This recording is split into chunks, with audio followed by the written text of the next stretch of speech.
अमरी वलुक़्दतमिन यफ़क़हू क़ौली सदक़ल्लाहुल मौलाना अज़ीम बिस्मिल्लाहिर्रहमानिर्रहीम इय्याका नअबुदु व इय्याका नस्तईन। Thank you chairperson साहब।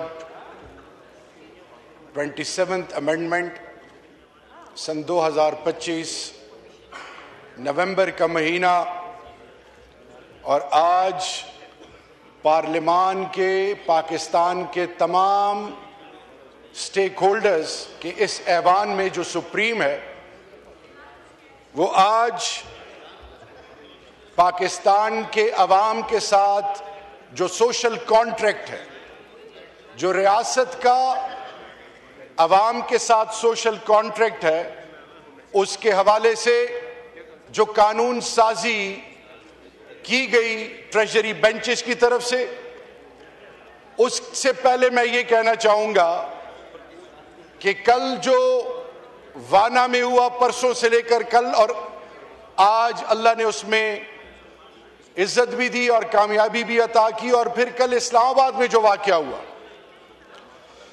ये कौम बदकिस्मती से 1979, उससे पहले कोल्ड वॉर था, उससे पहले सीटो सेंटो, ये कौम पहले दिन से आजमाइश और इस्तिराब में जियो स्ट्रेटेजिक लोकेशन की वजह से जिन तकलीफात से गुजरी, और अब हम अगर थोड़ा पीछे देखें तो वॉर ऑन टेरर, और आज जिस तरीके से अफवाज Pakistan, civil armed forces, civilians इस धरती माँ के लिए लाजवाल कुर्बानियां दे रहे हैं, तो मैं ये हैरान हूं कि जब आईन और कानून की बालादस्ती की बात हो और उसकी जो मेन प्रीरिक्विजिट है वो यकजहती हो, कौम यकसुई की तरह एक शीशा पिलाई हुई दीवार हो, उनकी इज्जत नफ्स को पामाल और मजरू ना किया जाए, और उनकी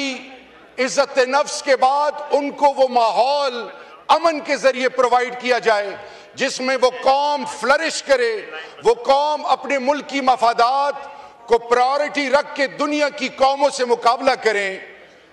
तो चेयरपर्सन साहब, आज इस जल्दबाजी में जो ये अपनी जात को प्रोटेक्ट कर रहे हैं और मैं में मुब्तला हैं, तो फलसफे में हजरत इल्लामा इकबाल रहमतुल्लाह अलैह ने फरमाया कि जिसने मैं किया उसने शिर्क किया।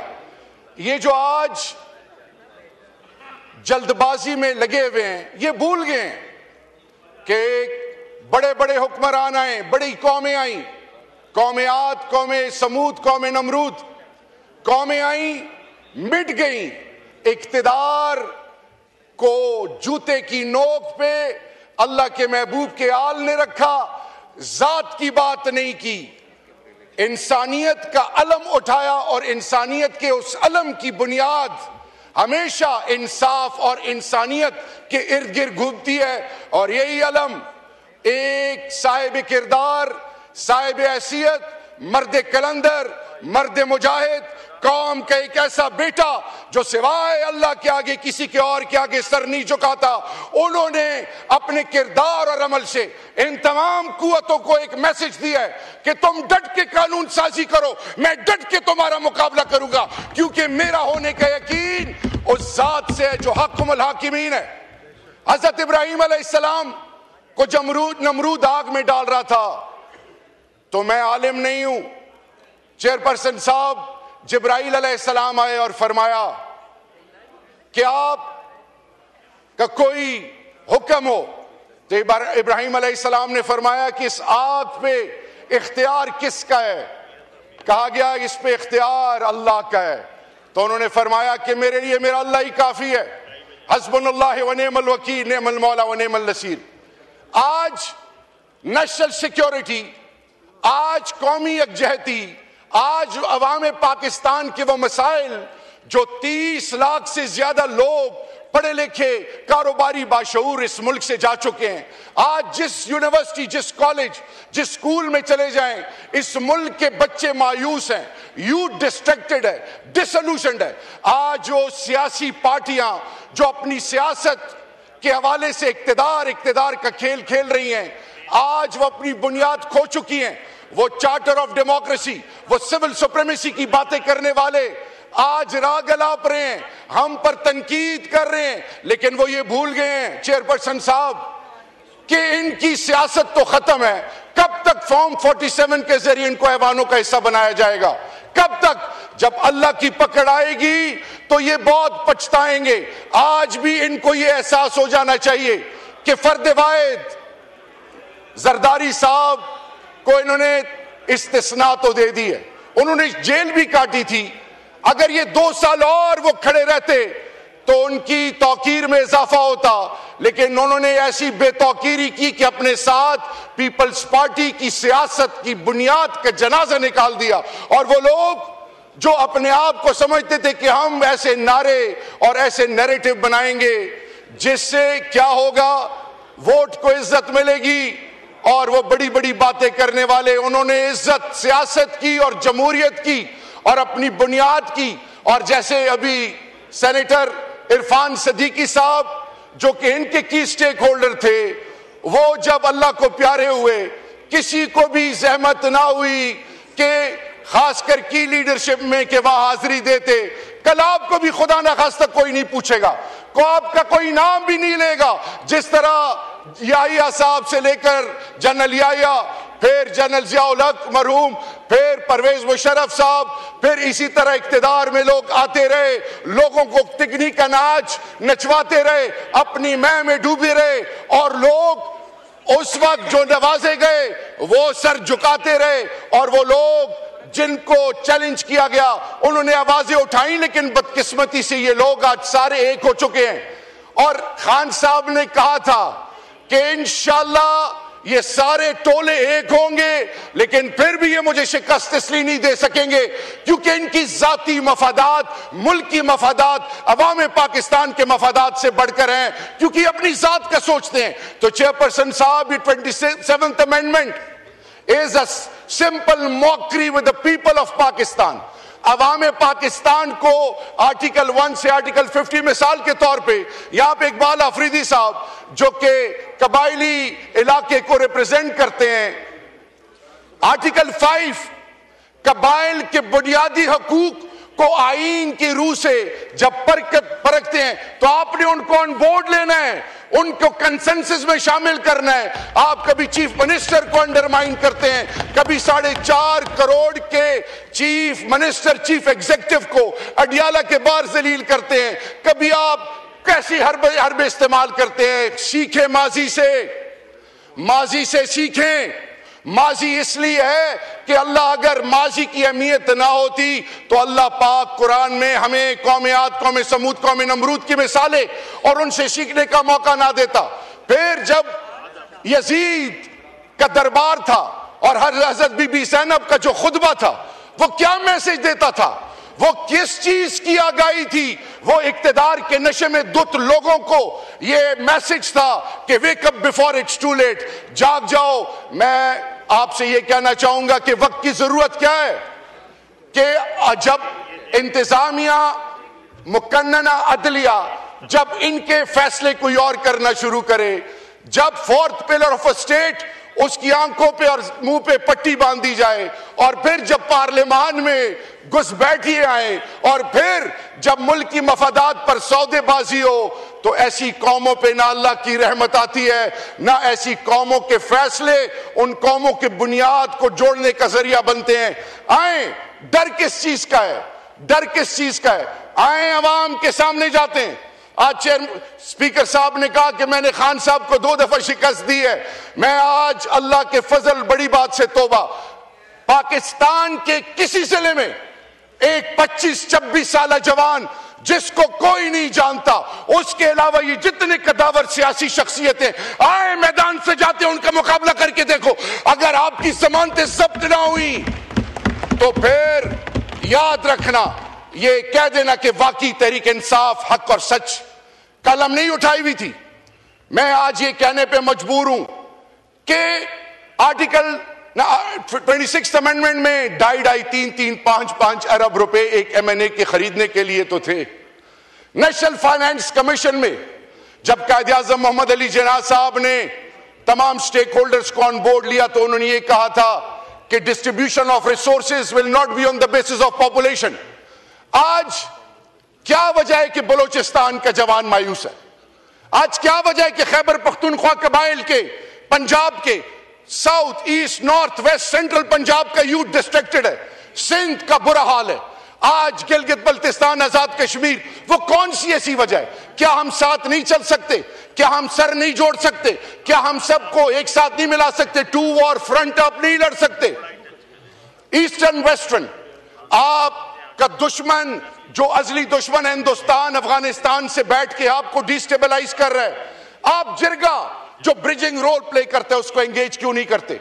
आप कंसेंसस के लिए, आपके ये तालिबान आपके ब्लू आइड थे, आज क्या वजह है?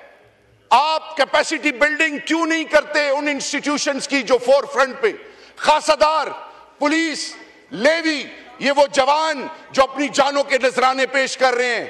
चेयरपर्सन साहब, इंटरेस्ट नहीं है, दर्द नहीं है, तकलीफ नहीं है। और आपने कहा कि प्राइम मिनिस्टर साहब ने खड़े होकर कहा कि जी डायलॉग होना चाहिए। स्पीकर साहब ने भी कहा आप डायलॉग करना चाह रहे हैं, जरूर वेलकम, हमने वेलकम किया, लेकिन बैरिस्टर गौहर साहब से नहीं, पीटीआई के स्टेक होल्डर्स जो यहां पे, इनसे नहीं, वो तो आपकी कस्टडी में। शो करेज एंड ग्रेस, बात करें उनके साथ। वो बड़े दिल का वो मर्दे मुजाहिद, कैदी नंबर 804 आपको वेलकम करेगा। वो जात की बात नहीं करेगा, वो हमेशा पाकिस्तान की बात करेगा, क्योंकि उन्होंने आईएमएफ के हवाले से, इस खित्ते के अमन के हवाले से, ईरान के हवाले से, मोदी के हवाले से, जेल से बैठ के 8/7 के डेथ सेल से वो मैसेजिंग की। और फिर आपने देखा कि 10 मई से पहले जिनको डिजिटल दहशतगर्द कहा जाता था, फर्स्ट लाइन ऑफ डिफेंस बने।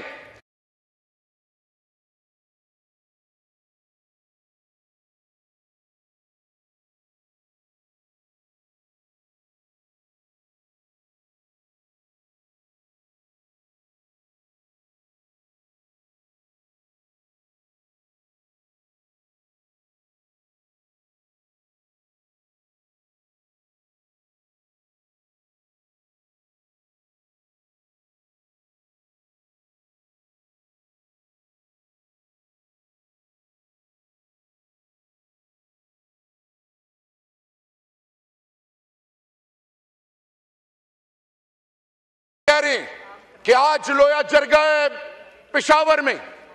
आज चाहिए कि पाकिस्तान के तमाम स्टेक होल्डर्स प्रायोरिटी नंबर 1 बनाकर पेशावर जाएं, उसका हिस्सा बने। नंबर 2, ऑन प्रायोरिटी बेसिस तमाम स्टेक होल्डर्स को, बलोचिस्तान के वो तमाम लोग जो नाराज हैं, जनरल जंजुआ से सीखें, उन्होंने पहाड़ों में बैठने वालों को एंगेज किया, वो आए मेन स्ट्रीम में और पाकिस्तान का हिस्सा बने। वो आप बातचीत तो करें, आप कब तक डराएंगे, कब तक रोकने की कोशिश करेंगे, कब तक कहेंगे कि मैं डरा के इसको खत्म कर दूंगा?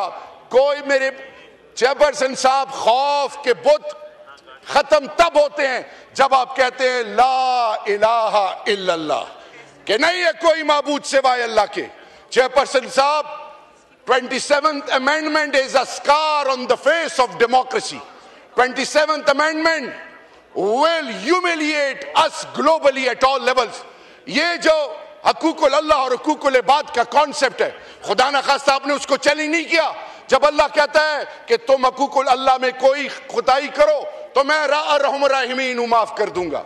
हकूकुल इबाद में जब तक वो शख्स, आप इस्तिस्ना देने वाले कौन है? खुलफा राशिदीन, असहाबा कराम, अंबिया कराम तो मासूमीन थे। जब खुलफा राशिदीन, असहाबा कराम कानून से बालतर नहीं, जब आले बैत कानून से बालतर नहीं, आप कैसे समझ सकते हैं? मेरे कानों से एक जुमला गुजरा कि ता हयात से लेकर आबे हयात, ये आबे हयात भी आप एक्सपेक्ट करेंगे, आबे हयात नहीं है। कुल्लु नफ्सुन ज़ाइक़तुल मौत, मौत बरहक है, मौत आएगी। इस पार्लियामान के बैठने वालों को सोचना है कि हमने एक ऐसा पाकिस्तान देना है जिस पर आने वाली नस्लें फख्र करें, एक ऐसा पाकिस्तान देना है जिसमें कानून और आइन की बालादस्ती हो, एक ऐसा पाकिस्तान जो दुनिया की आंखों में आंखें डाल के मुहज़्ज़ब सिविलाइज तरीके से आगे कामयाबी करे, या एक ऐसा पाकिस्तान जो कि सिसकती हुई माएं, बेचैन परेशान जवान, उनको पता ही ना हो। मैं इस फ्लोर पे ये बात भी करूंगा आज की डिसीजन मेकर से कि वो खारजी, वो पहाड़ों पे बैठने वाले, वो जब कबाइल के पास जाते हैं उन्हें कहते हैं खाना खिलाओ, पानी पिलाओ, वो बेचारे